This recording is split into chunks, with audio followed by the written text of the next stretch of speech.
Salut, bienvenue à tous, bienvenue à votre Quoi de Neuf quotidien. Vous savez, nous abordons les problèmes de société, etc. Et aujourd'hui, nous allons parler santé. Octobre rose, ben voilà. Et j'ai à mes côtés justement des représentantes de l'association Amazon, notamment la présidente actuelle, Priscilla Saint-Aimé. Priscilla, bonsoir, bonjour, comme vous voulez. Bonjour. Voilà. Et de l'autre côté, j'ai Karine Avenel, membre fondatrice de l'association Amazon. Karine, bonjour. Bonjour Michel. Avec une pensée évidemment pour Alexandra Arnay, que je salue au passage. Alors on va commencer par justement celle qui était à l'origine même de la création de cette association. Tu vas nous faire un petit rappel historique, un petit flashback. Présidente actuelle, vous allez souffrir bien. Alors on t'écoute, Karine. Alors l'association a été créée en octobre 2017, Amazon. Voilà, par le biais d'un projet. Voilà, il s'agissait d'une exposition d'Amazon, donc de femmes à l'époque qui avaient été touchées par le cancer. Et nous avions fait une action au mois d'Octobre Rose, la Villa Rose, pendant tout un mois, où il y avait la belle exposition à la Villa Chanteclair. Je me souviens, oui. Voilà.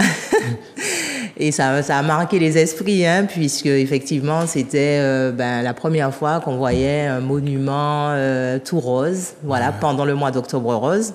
Donc depuis, il y en a plein. Et c'est là que tout a commencé. Donc pendant ce mois d'octobre, pendant une semaine, nous avions mis en place des ateliers, des conférences. Voilà, des mini-débats. Ah oui, toute une dynamique de communication, voilà. Alexandra, c'est du travail, mais oui. Voilà. Puis, donc, ça avait marqué. Oui, ça avait marqué. Les Amazones, voilà. etc., la figure de ces femmes guerrières, bref. On ne va pas refaire un cours sur la mythologie. Mais voilà. alors, Priscilla, quand tu prends le relais, justement, tu te dis, bon, Dieu, Gabaga qui j'ai fait là, tu n'avais pas une petite appréhension. Tu es dans l'association depuis quand? Alors, figure-toi que j'ai participé à cette exposition. Mais pour moi, j'arrivais en tant que colibri. Et en 2019, la maladie est tombée. Et donc, je suis partie me faire soigner en France. Donc, j'ai intégré... Mais avant de partir en France, j'ai eu l'occasion de faire un atelier. Avec lui. Voilà, de faire un atelier, super atelier. Puisque quand on arrive, on apprend la maladie, on est désemparé, on ne sait pas quoi faire. Et j'ai trouvé un soutien, une aide justement pour m'aiguiller, pour m'accompagner, parce que laisser ma famille en Martinique, c'était pas évident. Donc, j'ai fait mon premier atelier en Martinique. Et tout de suite, quand je suis arrivée en France, Amazon Paris venait d'être créé. Donc, j'ai été la première Amazon d'outre-mer à être suivie par Amazon Paris. Alors, il y a un petit détail qui m'a... Tu es arrivé comme colibri, hein, un colibri, c'est quoi? Le colibri, le premier grade, quoi. C'est le bénévole. Chez nous, on les appelle les bénévoles, les colibris. Vous m'apprenez quelque chose, là, ouais. Voilà, celui qui rapporte sa petite goutte au sein de l'association pour nous aider, nous accompagner, puis ça peut être aussi un soutien. Ah ouais. Alors, là, maintenant, on va revenir vers Karine en matière de bilan. Après tout ça d'années, ça fait quand même pas mal d'années. Est-ce que tu penses que là, maintenant, les gens sont vraiment convaincus de la réalité de ce cancer du sein? Alors, on continue les actions. Il y en a qui n'osent toujours pas. Le cancer, il est un peu moins tabou, mais ça reste quand même tabou. Quand on pense cancer, il y en a qui pensent toujours que voilà, c'est la mort. Donc, comme on dit, il faut continuer les actions, il faut continuer la prévention, inciter au dépistage. Puisque concernant le cancer du sein, puisqu'on est au mois d'Octobre Rose, plus c'est pris tôt, plus il y a des chances de guérison. Et donc, compte tenu de la réalité du terrain aussi, puisqu'on constate qu'au fil des années, il y a beaucoup plus de cancers, hein, ça se développe, et ça se développe notamment chez les plus jeunes. Le dépistage, la prévention est importante. Alors, Priscilla, justement, lorsque vous allez dans les établissements scolaires, je prends l'exemple des lycées, etc., même dans les collèges, vous allez dans les collèges. Même dans les établissements primaires. Oui. J'ai eu l'occasion. La réaction des petits, des tout petits qui vous regardent avec de grands yeux, se disent, ils ont des petits bourgeons. Alors, quelle approche vous avez? C'est un public, ce sont des jeunes enfants. Donc, on n'a pas la même approche que les collégiens ou les lycéens.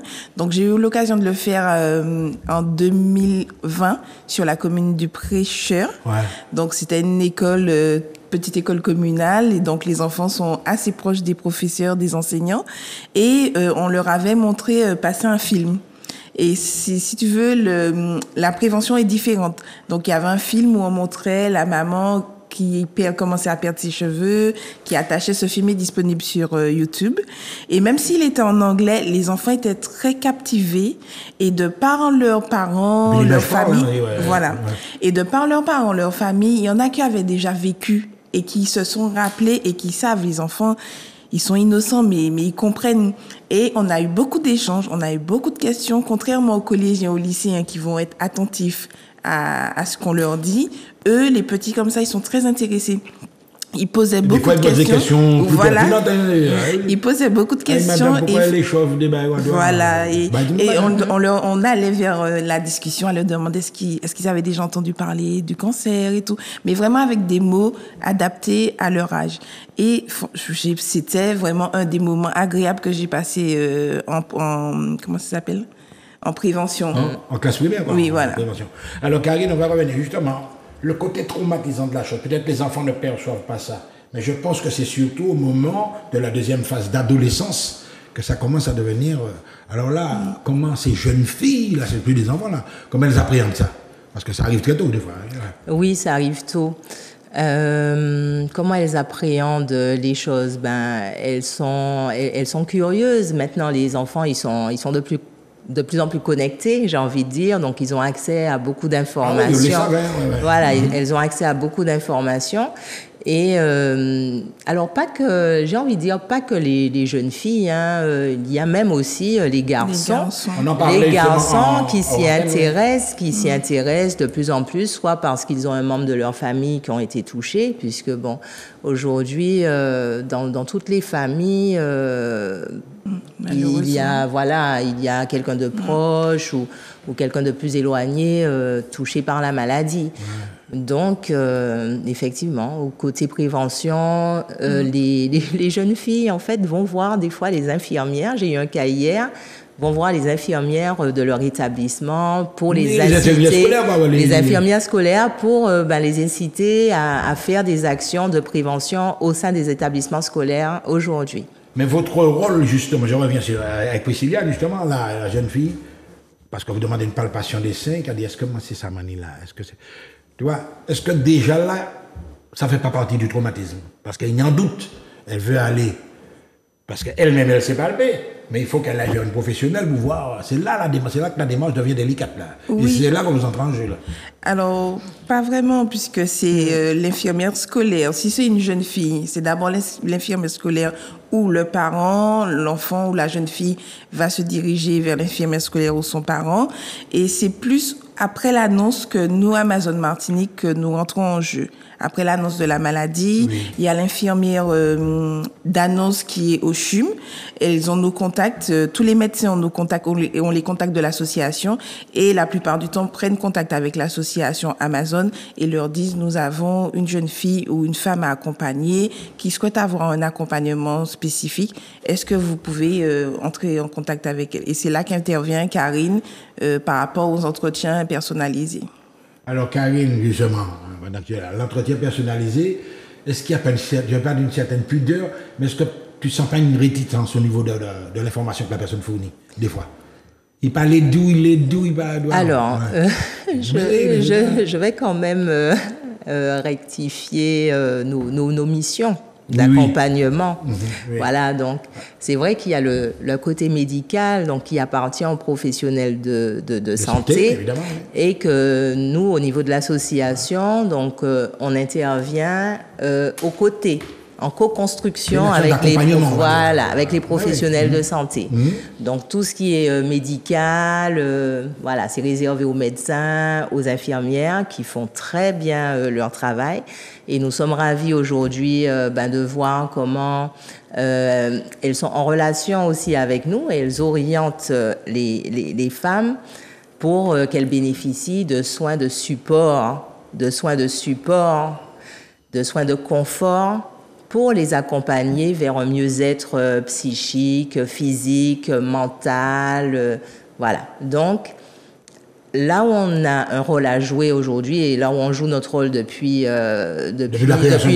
la création, c'est en matière de prévention, et je vais insister là-dessus. Donc pareil, donc on a parlé de palpation, etc. Donc si en faisant nos actions au sein des établissements scolaires, on incite ces jeunes filles-là justement à leur montrer comment s'autopalper, en fait, les bons gestes, alors soit par des petites plaquettes, soit par, comme Priscilla disait tout à l'heure, par... Il y a toute une documentation. Voilà, par des petites vidéos, hein, quand je disais qu'elles étaient connectées, c'est-à-dire que maintenant, sur YouTube, voilà, comment s'autopalper, on tape et on trouve les bons gestes à faire et à quel moment le faire. Donc, c'est surtout... En premier lieu, ça fait partie de la mission première de l'association, de faire de la prévention pour sensibiliser les jeunes filles et les jeunes hommes au cancer du sein. Alors, on revient vers Priscilla. Alors, Priscilla, évidemment, elle a parlé de contact, de réunion, d'information, etc. Mais est-ce que, par exemple, les maris, est-ce qu'ils participent des fois à ces réunions? Est-ce qu'ils sont là aussi, les hommes? Des fois, ils sont invités, on voit... Alors, lors des entretiens, par exemple. Lors des entretiens, la maladie, on a différents types de relations. Il y a la relation où on peut avoir l'homme qui accompagne sa femme qui accompagne sa femme lors de ses traitements, lors de cette période difficile. Mais malheureusement aussi, peut être confronté à l'homme qui a peur et qui prend ses baskets et qui s'en va. Mais ça, c'est plus la peur, c'est voilà. Non, donc on va pas dire que c'est de la lâcheté, mais quand même, c'est pour ça que je vous demande ça. Hein. Vous savez que souvent, des fois, ces femmes-là se retrouvent seules. Karine, est-ce que tu as un petit mot? Bon, on va pas critiquer les hommes, Non, après, on peut comprendre tout un chacun. Après, si l'homme a ce type de réaction vis-à-vis d'une annonce ou d'une maladie, des traitements, puisque la femme elle change pendant la maladie, avec les effets secondaires physiquement. Des fois on se retrouve avec une ablation. Voilà, ce sont des choses en fait qui touchent à la féminité. Donc l'homme a connu sa femme d'une façon, il se passe ça. Si il se sent pas capable d'assumer ça et que la seule option pour lui c'est de partir, c'est non, mais il faut évoquer ce genre de situation. Alors là, on va aller sur un autre aspect également, côté esthétique. La femme, etc. Comment ça peut être? Est-ce que vous avez là encore des dispositifs, des conseils à donner, etc. Parce que la femme doit rester élégante, hein, même si elle est atteinte du cancer. Oui, comme Karine disait, nous avons des ateliers de soins de support et nous avons des ateliers beauté qui peuvent être l'attaché foulard, des ateliers... Quand tu dis attaché foulard, les maris-têtes. Voilà, maris-têtes. Si, par exemple, on perd les cheveux, il y en a qui assument, mais d'autres non, qui ont envie d'avoir un autre style et de se sentir mieux. Donc, on leur apprend justement à faire des maris-têtes. Aussi, on a un atelier beauté avec Séverine Moustin, qui nous apprend à nous maquiller, puisqu'on a la perte des cils, on a la perte des sourcils. Donc, franchement, ces ateliers-là nous permettent de nous sentir femmes et de nous sentir mieux. Donc, c'est aussi un petit moment entre Amazones que l'on vit et qui nous permet d'oublier un instant tous les traitements qu'on subit. Alors, Karine, on revient vers toi. Alors, il y a ça. Il y a ce côté-là, il y a les petites astuces, mais des fois, tu as des cas désespérés. Il y a des gens qui ne passent à rien. Même des cas suicidaires, de burn-out, de toutes tes bagailles. Et toi, tu interviens à ce moment-là aussi? Vous êtes là en quelle sorte de réconfort? Je sais pas moi. Ouais. Alors, on travaille déjà avec des professionnels qui sont formés à accompagner, donc des psychologues. Donc en fonction des cas, puisque l'accompagnement il est personnalisé, chaque femme réagit différemment. Donc ce sera la psychologue, ce sera la socio-esthéticienne qui va proposer justement pour compléter. Mais Présidente, avant l'entretien dont parle Karine, vous avez déjà un profil, vous avez déjà toute une traçabilité sur le cas à recevoir déjà. Karine. Oui. Ouais. C'est toi qui reçois ce dossier? Oui, c'est Karine qui s'occupe de cette partie. Alors, l'Amazone, elle nous appelle par téléphone. Donc, à ce moment-là, on lui donne un rendez-vous au NI, où là, effectivement, donc, elle est reçue, on échange. C'est toi qui fais tout ça, ouais. Voilà. Il fait un dossier. Alors, entre autres moi ou Annabelle, voilà. Voilà, ma binôme Annabelle, à qui je fais un petit coucou en passant. Des collègues, voilà. Et donc d'après son profil. D'après son profil, donc en fait on est là en premier lieu donc pour lui apporter une écoute, voilà. Alors des conseils si elle le souhaite, mais aussi l'orienter. Parce que si on n'est pas en mesure en fait de répondre à ses attentes, elle sera orientée vers une infirmière de parcours. Après, si elle sollicite une aide financière, parce que il y a cet aspect-là aussi, l'aspect de la précarité, l'aspect de la précarité. Pendant la maladie, puisque bon, il y a un reste à charge aussi pour l'achat des soins, voilà, qui est élevé. Donc, on pourra orienter vers la Ligue contre le cancer, par exemple. Donc, chaque cas, donc c'est pour ça que c'est un entretien personnalisé, sera étudié et on essaiera d'orienter au mieux. Alors, bon, là, on va revenir avec la présidente. Présidente, Octobre Rose, moi, qu'est-ce que vous avez déjà fait? On est à la première semaine. Et qu'est-ce qu'il vous reste à faire? Donc, vous allez nous donner déjà les grands rendez-vous à venir. On va faire un petit bilan. Alors, depuis le début du mois, qu'est-ce que vous avez déjà fait? Alors, il y a eu la présentation et le lancement du magazine le 29 septembre. Ensuite, nous avons magazine que j'ai... Oui, le programme. D'accord. Magazine que nous avons en main. Et le 30 septembre, il y a eu aussi la deuxième édition de la Pincrun. Nous avons eu 1000 participants. Ah, il y a eu du monde, hein. J'étais à Fort-de-France à ce jour-là. Oui, il y a plus eu... de 1000. Ça marche toujours, hein, ce Oui, ça marche parce bien que c'est important pour la population martiniquaise. Oui, c'est important pour la population martiniquaise. Je pense que c'est leur façon de nous accompagner et nous donner le petit coup de main. Comme on dit, les colibris donnent la petite goutte. Et puis, hier, depuis jeudi, la caravane Lamour qui a commencé. Et nous allons dans 25 communes pendant tout le mois d'octobre. Ouais. Donc, du jeudi au samedi. Ouais. Alors, Karine va peut intervenir là encore. Tiens, vous débarquez par exemple à Saint-Pierre, etc. Qu'est-ce que la population pierrotine ou de la côte Caraïbe s'attend à quoi? Avoir un village avec des chapiteaux, avec des spécialistes? Ça se présente comment? Alors, en fait, on a surtout un espace d'information... Voilà, un espace d'information sur l'association, sur l'autopalpation. On fait appel parfois, on est accompagné d'intervenants aussi. Et puis, bon, voilà, c'est un petit moment sympathique où on va profiter pour mettre en avant notre support de prévention. Hein. Donc, le magazine, ce n'est pas qu'un magazine, c'est aussi un support de prévention, donc avec des articles qui incitent à l'information. Donc, c'est ce qu'on met en avant, surtout quand on fait la caravane Lamour. Ouais. Et cette année, on a des petites surprises comme des petits quiz, des petits jeux qui seront organisés. Une animation en partenariat avec les CCAS et les mairies. Alors, présidente, là encore, je vais vous interpeller. Il y a des figures de proue en Martinique, hein, côté artistique, côté culturel, côté sportif, etc. Vous n'avez pas dit qu'il y a des égéries dans votre domaine, mais est-ce que des fois, il y a des artistes qui représentent, qui ont un poids auprès de la population, qui apportent leur collaboration aussi?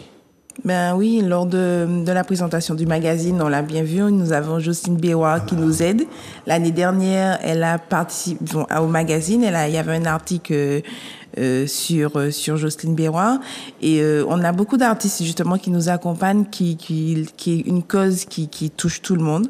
Donc leur accompagnement est indispensable puisque ils touchent un large public.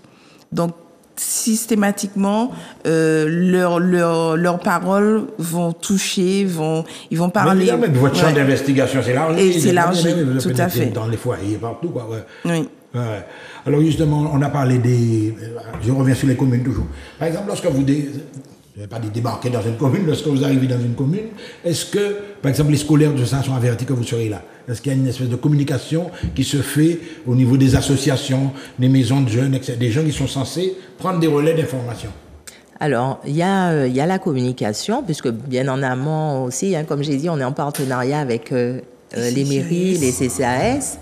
Donc, charge à la collectivité aussi de communiquer sur notre venue, en fait, le jour où on sera là, pour inciter la population à venir. À participer dans ce genre bien sûr, évidemment. à venir prendre l'information et soutenir les associations qui font au quotidien pour les personnes touchées par la maladie. Voilà, nous arrivons dans la dernière ligne. Vous avez compris qu'Amazon, comme on dit, ça bouge, c'est actif.